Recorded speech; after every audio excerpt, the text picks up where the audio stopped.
In my last video, I discussed gravitational potential energy, which is just an object's weight multiplied by its height. As an object's height increases, its ability to do work also increases.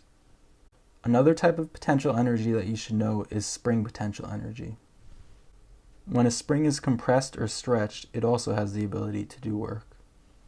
For example, if we take a horizontal spring and stretch the end a distance equal to x, we'll be applying a force equal to the spring constant, or K, times x. The spring constant is just a value that determines the stiffness of the spring. At the same time, the spring will also exert a force equal to negative K times x. This equation is known as Hooke's law, and it also applies to a spring that's being compressed. Because we know that work is equal to force times displacement, we can use this to calculate the elastic potential energy of the spring. The force that we'll use is 1/2 of K times x. This is the average force exerted while stretching the spring from x equals 0 to the final position.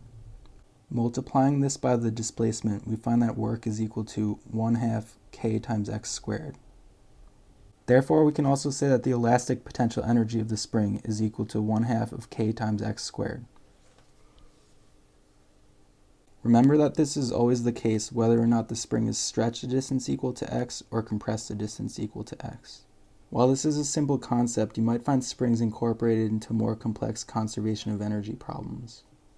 For example, a spring could be used to launch a projectile, transferring spring potential energy to kinetic energy. However, as long as you remember this formula and you understand conservation of energy, you should be able to solve those problems just as we did in the previous video.